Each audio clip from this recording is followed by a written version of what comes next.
Welcome, everyone. Insights is the name of the program with Bob and Mike. Bob Wright is my name, and my phone number is 206-619-3274.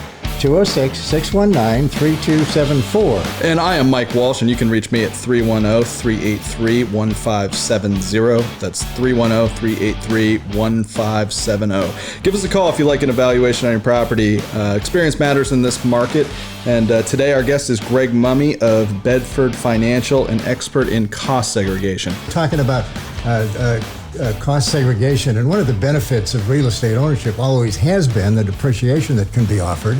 And most people just think you take 27 and a half years, depreciate it over 27 and a half years, and that's your or 29 years, I guess, if it's a commercial property, and that's your tax savings. But this is something that's been around for a while, if I understand it correctly, Greg, and it can really benefit an owner if you take different depreciation schedules depending on whether it's personal property or real property or a portion of real property. Talk about that, about how this is broken down. You bet. So the idea is the IRS allows you to depreciate commercial property. And commercial property is either office buildings or any building that is not your main residence, or on the residential side, it's a rental property. So it's not your own house, for example. But it's 27.5 for residential. It's 39 for commercial. And what we do is we take the time to go through on a site visit. We take photographs and notes. We look at drawings, whatever cost backup we have, if any, and we identify the short-term assets. And personal property would be typically 5 and 7 year, and site improvements would be typically 15 year. So the way the IRS writes their process is typically when they have bonuses, which is what Congress votes in every year theoretically, they usually apply the bonus to to assets of less than 20 years. So the 15 and 5 and 7, they qualify typically for bonus for new construction. In 2017, the Tax and Jobs Act made acquisitions qualify for the bonus as well, not just new construction or new improvements. So that was a huge boon, and it goes through, I think, 2022, after which then it goes from 100% to 80, and then the next year to 60, and depending on what happens politically between now and then, who knows. But it's kind of like the virus. We don't really know what's going on with much of anything these days. It's kind of an interesting bent. The thing that's interesting is we're very busy still. Real estate is one of those types of investments that is sort of universal. And if somebody loses their property, somebody else picks it up. And so it's it never sits there typically without some kind of ownership. What we do, go ahead. When I was talking to a client about what we're going to do, he asked me, well, would this work for my building that I've owned for 6 years? Yeah, absolutely. Look-back studies are actually one of the things that we really did quite a bit more of before the Tax Cut Jobs Act went into effect. And that's because people, either they didn't know about it, or they weren't told about it, or they didn't understand it. And so they'd come back, 5, 6, 10 years later and go, well, can I still get benefit of this? And what happens with that is we do the study, and in that first year, they have what's called a 481A adjustment, which basically is your catch-up for all the depreciation you didn't take in that first 5 to 10 years. You get it all back in that first year. So if you see a graph of what we do on look-back studies, that first year has got a huge spike in it. And so people go, wow, that's just crazy. I didn't realize we could do this. Is it legal? It's like, well, sure, it's all IRS regulations. They have an audit tax guide that they put out that stipulates how they want to see these studies done, what they should include. It includes the references to the tax law that covers these different decisions that were made moving along. As different court cases were adjudicated and set a precedent for whether something becomes 5-year or 7-year or 15-year asset. And sometimes it depends on the use of the building. So personal property in a warehouse is going to be 5-year, but if that warehouse has manufacturing of, let's say, plastic products, it would be a 7-year asset. Now, that doesn't mean a whole lot with 100% bonus because they're both less than 20-year, so they'd get the bonus right away. But in the past, and probably moving down the road, those stipulations are all based on the IRS regulations for asset life allocation. And you can depreciate personal property, right? Oh, yeah. Yeah, definitely. You definitely can. So, give us an example of site improvement. You were talking about parking lots. Parking. Yeah. So paving, anything above the raw land is considered a site improvement. So when you look at asphalt, you also have the crushed gravel underneath it. That's part of that system assembly. You've got concrete sidewalks and curbs and gutters. You have landscaping, dumpster enclosures, for example, site pylon signs, monument signs, anything that's an improvement to the land that's not the earth is typically included as a site improvement and a 15-year asset. Planters, irrigation, it goes on, and it varies depending on the type of structure you have. And that, again, when we do a preliminary estimate of benefits for all of our clients, people say, well, what's your average 15-year for site? Well, it really varies. Let's take multifamily, for example. There are a lot of multifamily buildings now that are 5/1s that are on a pedestal, and they go lot line to lot line. So there really is very little in the way of site improvements. You have woody walk-ups, which are the typical Northwest, 6 to 8 units, and there's 40 buildings. You have a tremendous amount of site improvements. So your 15-year would be much higher than a one building that takes up the whole block kind of a project. So, can you depreciate cabinetry? And... Oh, yeah. Interior items are cabinets, flooring, certain types of flooring. And that's over ceramic 5 tiles, years?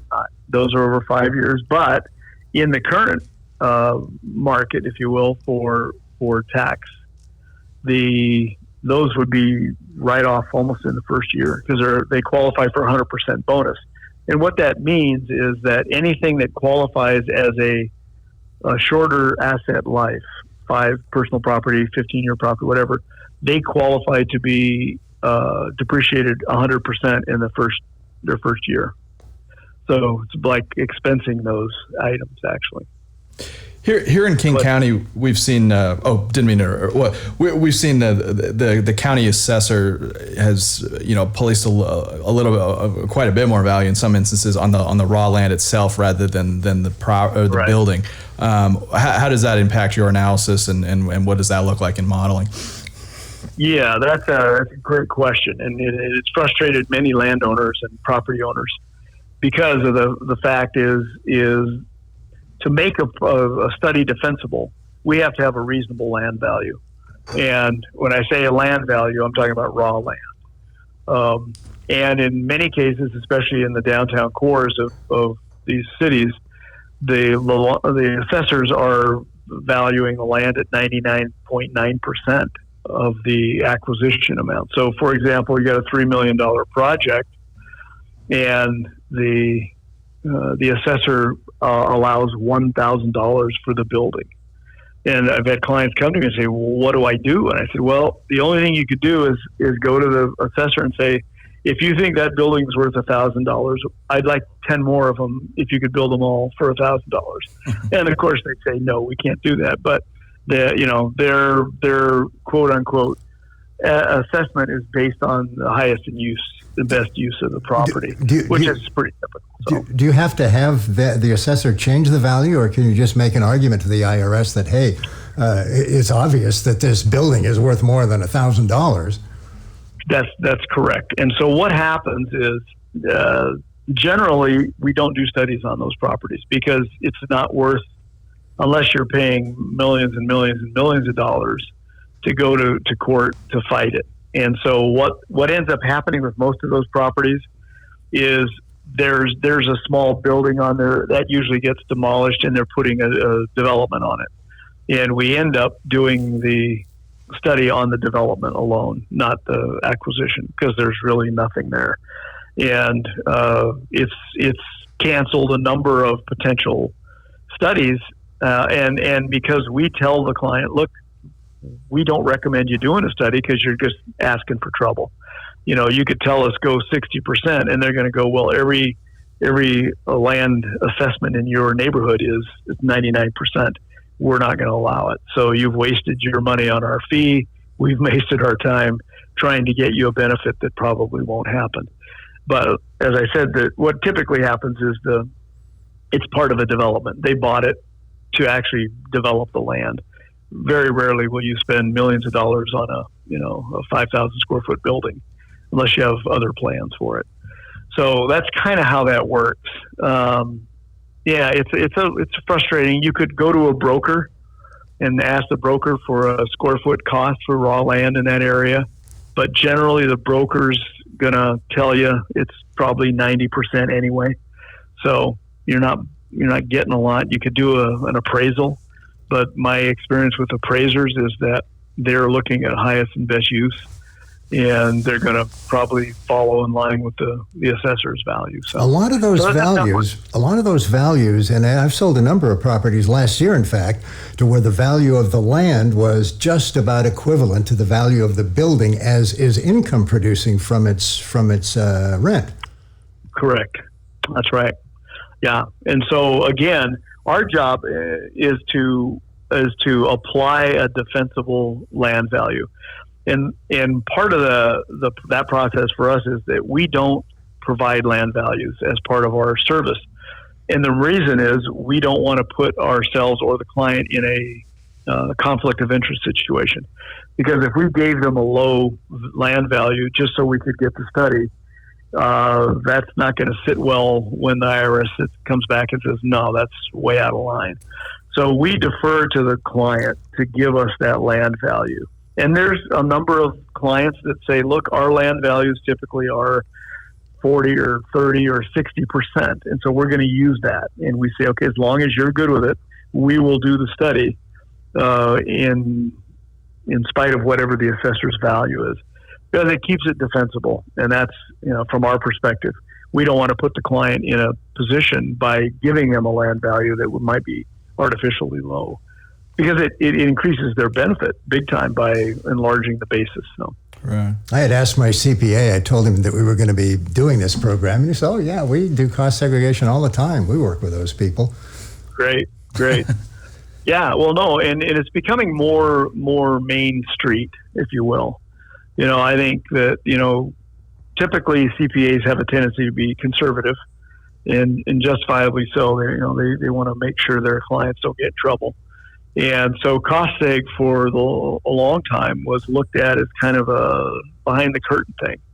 And as people learn more and more about it, they understand that it actually is based on the directives of the IRS. It's not something that circumvents it, or it's not a grassroots movement to try and undermine what's going on.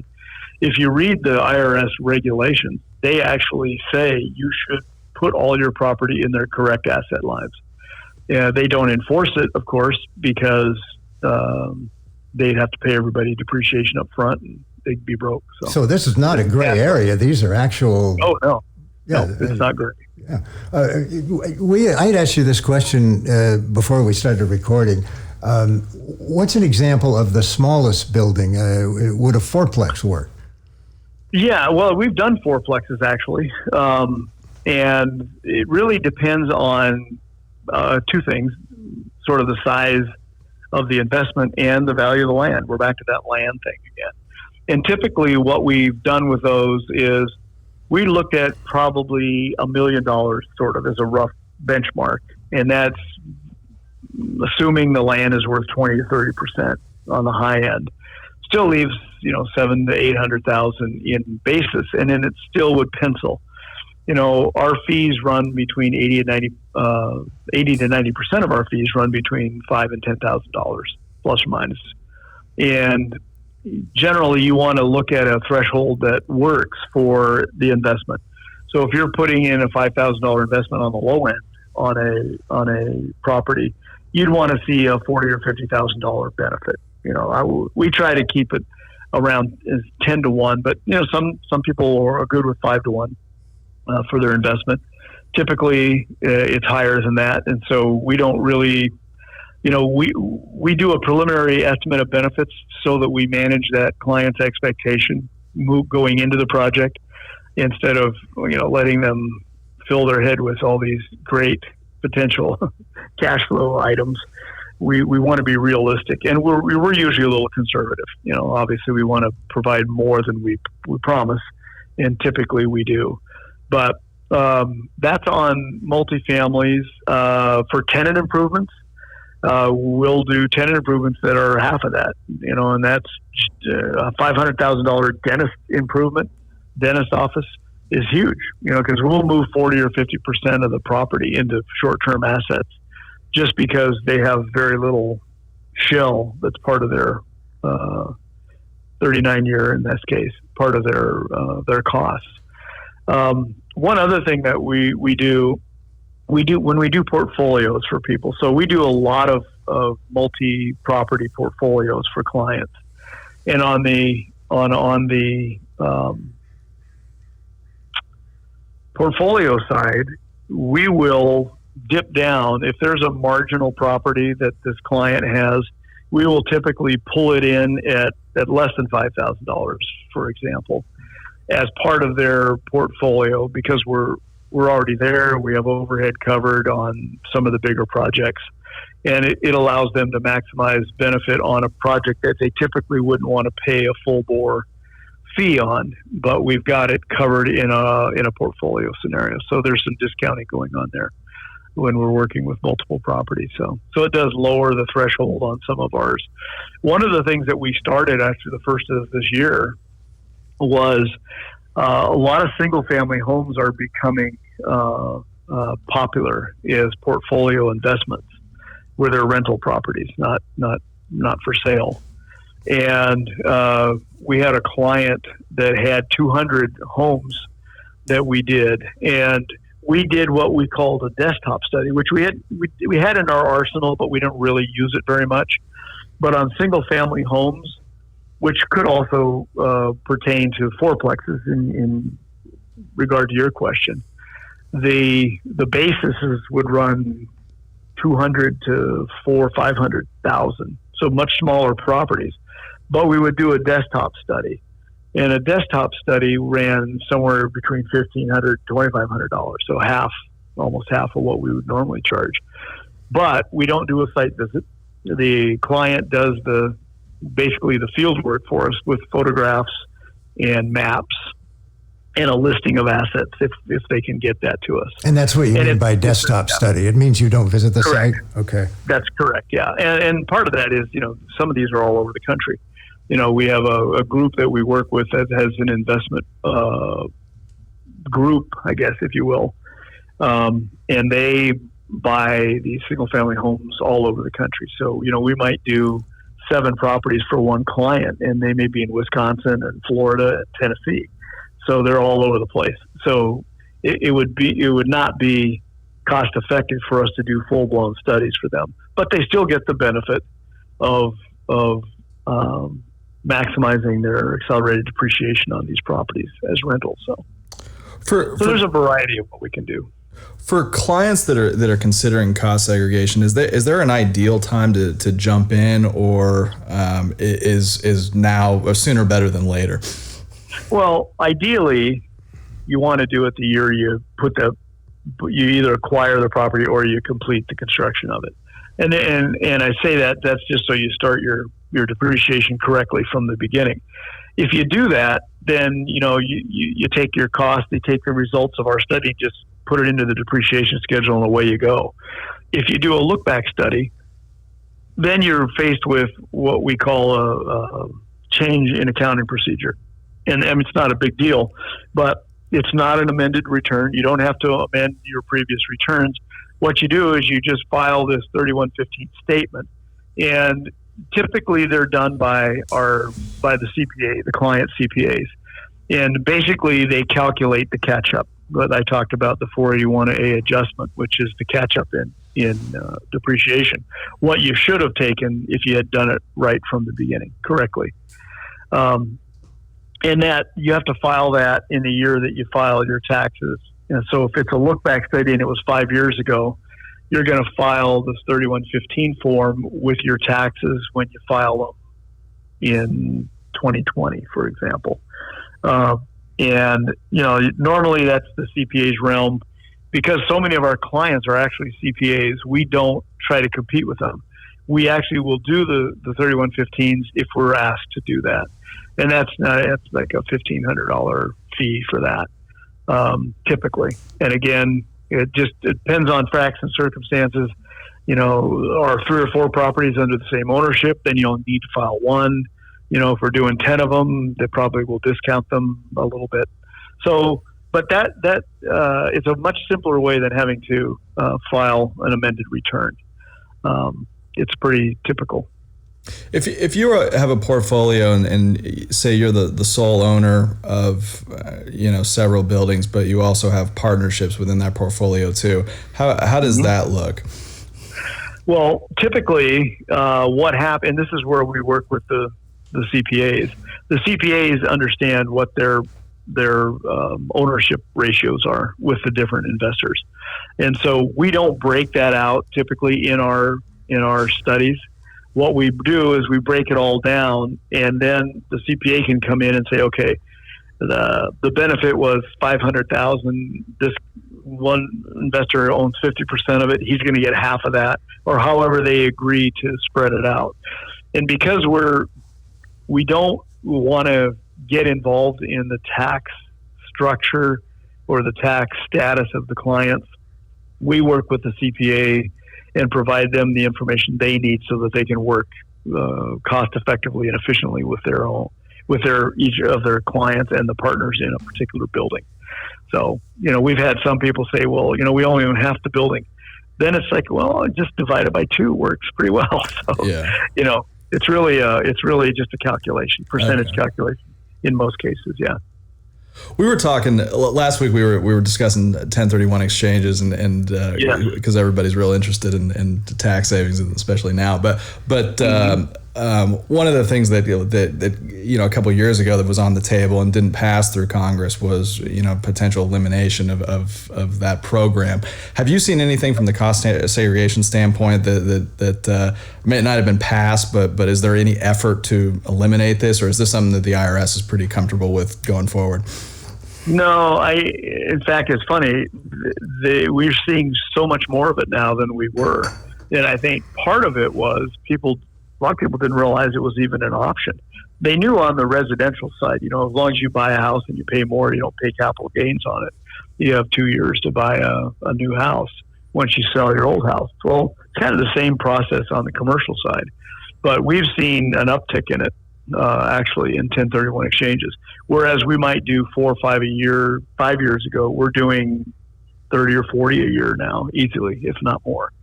They're very popular. Again, that's another one of those things like determining land value. We'll have clients say, can you tell us what our 1031 exchange is? And we say, absolutely not, because, there's a lot of gray area in how these are calculated. The IRS will tell you, no, there's a formula, but it depends on land values. So, for example, if you sell a property, there's a land value portion of that sale price that goes to land. You then buy a piece of property. Now you have another land value. So you've got sort of net depreciable numbers from the sale and the purchase. And there are calculation sheets that there's 1031 exchange consultants that do this for a living, and CPAs typically do it. So again, we're always faced with, you need to just tell us what that 1031 exchange number is, because we're not going to calculate it for you. And that's because there's kind of a lot of elbow room in how these things are calculated. So, Sure. but very popular. You can only do the residual basis. So in other words, if you had in rough numbers, if you sold a property for $5 million, you bought a property for $10 million, and this is that like kind exchange, which that gets into another whole thing of definitions and what have you. But you could only do the segregation on the $5 million that was outside the net sale. Does that make sense? Yeah. Okay. So that's pretty typical. But it's still good. So what are the chances of this going away if we get a change in administration? I doubt it will. There's a huge lobby on the even on the accounting side that just there's always this idyllic look at taxes, but there are so many people that are well lobbied, let's say, that own property that would say we're not giving that up, and they'll pay for a bridge somewhere before they'll give up their 1031 exchange. Yeah. Good deal. But this is the cost segregation thing is huge. What also is happening now, and we touched on this a little bit last week, is the R&D and the energy credit. The energy studies are also becoming quite prevalent in the tax advantage market, if you will. So tell us about that quickly. Well, yeah, the R&Ds are for research and development, which pretty much everybody knows. But what happens, especially with large companies, they have pretty much a dedicated group of employees that do strictly R&D for their company. And they may be like a design firm that gets these oddball projects that they have to do one-off designs for. All that labor becomes a tax credit in a certain percentage and offsets. So we're doing a current a bunch of studies right now, actually. But if you have $1 million worth of labor, you can. I don't even know what the percentages are. I think it's 6% the first year and 15% after that. They vary, but they become an annuity in a sense because every year they have a credit that's due based on not only the labor but the materials that they use and the equipment and vendors and things like that. So a company could see 150, 250, 300,000 or more in just tax credit, and this is a credit, not a deduction. So it's a direct one for one. So if you have a $250 tax credit on R&D, you take $250 off of your tax payment directly, as opposed to cost seg where it's a deduction and you apply your tax rate to that. The energy is the R&D now is permanent. It was enacted in Congress, so it's ongoing now permanently until somebody decides that's not good anymore. But the energy credit has to do with lighting, and it's pretty straightforward. It's got lighting, heating and air conditioning, and building envelope. And it usually works on buildings that are over 20,000 square feet, but you get a 60-cent credit for each one of those. If you meet like the 2006 energy codes or beat them, your lighting, you go to LED lighting. If you have a 50,000 square foot warehouse and you put lighting, LED lighting, and you get 60 cents credit, you get a $30,000 tax deduction off of that. So, and those are fairly inexpensive studies. So anyway, all interesting stuff. But we do those in-house as our own providers now. So that's something we always look at with our clients. Cost seg is kind of the basic thing that we look at. And then as you get into understanding your client and what they do, you realize, not only did you build a building, but you also put in all new lighting and high energy HVAC systems, and you do research and development. So there's a number of ways that we work with people on their tax side, and as advisors, we work hand in hand with the CPAs to make sure that first of all, it's all defensible and that we maximize the benefit. And we do several reviews in-house before we even send the final draft to the client, and then their CPA looks at it, and we finalize it, and away they go. So Thank you. it's a game. It's interesting. That's for sure. So. Good. This is a good one. Thank This you, has Michael. been great. Yeah. I have to relay this too. I was talking with Doug earlier today, and he goes, "Tell him thank you very much. I bought my wife a new Porsche with the tax savings." So. Ay, caramba. Wow. That's nice. Yeah. So he's Good for him. very appreciative. Awesome. Greg Mummy, everybody, of Bedford Cost Segregation, experts on cost segregation, depreciation. Our guest today on Insights. Thank you, Greg. If you'd like to reach Greg, by the way, his telephone number, this is his direct line, his cell phone, is 206-399-0312. That's 206-399-0312. Website is bedfordteam.com. All one word, bedfordteam.com. Insights, the name of the program. My name is Bob Wright, 206-619-3274, 206-619-3274. And I am Mike Walsh, 310-383-1570 is where you can reach me, 310-383-1570. Give us a call anytime you got questions. Insights, the name of the program, your real estate partner.